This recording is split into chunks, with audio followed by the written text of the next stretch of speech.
You, Jimmy Allen. Jimmy Allen. Got a bone to pick with you. Okay. You've been running around town. You've been on the airwaves. You're causing trouble. 10-2. 10-2. I got a problem with this. Why are you feeling double-digit wins? Near a playoff appearance, I might add. Dude, at 10-2, you're probably playoff appearance. Absolutely. Lofty. I think context is important. This is something I deal with a lot when people are like, you said this. And I'm like, okay, well, you got to listen to the whole segment. But I said, you could paint me the picture of how this team gets to 10-2. I did not say they were going 10-2. You could show me how they get there, though.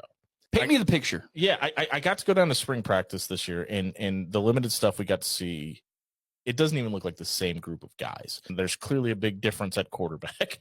The thing I took away from the spring game wasn't the throws downfield. It wasn't the touchdowns. It wasn't that. It was the communication you saw from the offensive line. Talk about talent and skill all you want. That is where that department and that group has struggled the most, is being able to be on the same page and communicate fluently with their quarterback. Now, when you have a quarterback last year who was literally not even going to meetings in quarterback rooms a year ago prior to that, it's understandable how that could happen. But the one thing that you're going to see from a new offensive coordinator and a new quarterbacks coach standpoint is the fingerprints that look like a professional style offense. When you talk about all three quarterbacks being able to signal flip coverage and have communication within their offensive line where everybody is on the same page, that's what you're going to have this season. You insert a 5-star quarterback into the situation and two guys in Jamal Banks and Isaiah Nayor that are legit D1 number one type wide receivers into the equation.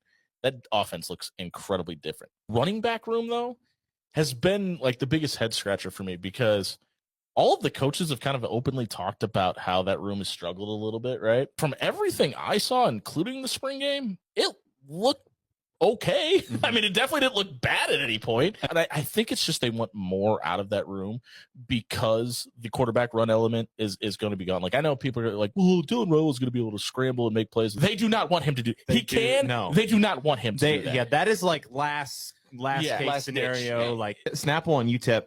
Dylan Rowe. Yes, without question. Without question. Yeah. Why? I'm just putting it out there. It's not like he's a 3-star kid from Idaho who's just really talented and they were really happy to get and they think he's a good fit. No, this is one of the premier talents in the country that you put all of your recruiting efforts in to get here. It would help me paint this picture of 10-2. Yeah. I mean, aside from the obvious, which I think we could all agree is Ohio State. Yeah, okay. And USC. I think those are the two. Those are the two. Rutgers is going to be a lot better than people think they're going to this year. Greg Schiano has kind of turned a corner. They've got a quarterback that can play at the Big Ten level. Their offensive, defensive line are taking a big step forward. Illinois takes a big step back. I don't think they have any idea what they're doing in Madison. I really don't. The state that they're in right now, I think looks probably a lot like Nebraska 2 years ago. It's really hard to paint that as a loss for me. The USC thing is interesting just because their defense couldn't cover a cough last year. And I know they got a new defensive coordinator. It's just like how fast can that translate to the Big Ten nonetheless? I think Iowa's offense is going to be the exact same. Yeah, I don't think sure. And if Nebraska just scores one more touchdown, a field goal. Yeah. You could literally watch every game that they've lost and go, if only they did this. We do that every loss, every year. If only, if only, if only. I don't think it's going to even look close to the same program that you've seen for the last 10 years. Everything is detail-oriented. And the one thing you could point at,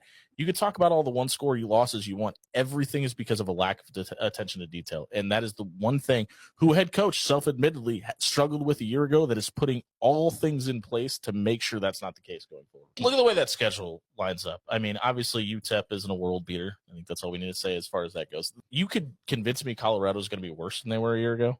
I think that whole situation is a nightmare and a disaster and is only going to get worse. Northern Iowa plays football. Hey, the FCS level. I am not going to talk down on Northern Iowa. Shout out to Troy Dannon. The last 7 years have showed us you never, ever overlook any team. Georgia Southern. I'm sure Lloyd Carr back in 2007 was like, Appalachia, who? Look at those first 7 games and find me a loss. Maybe it's Rutgers, but Indiana's upgraded at head coach. And I think it's going to take them a little while to get there. In those first 7 games, it's hard for me to find a loss.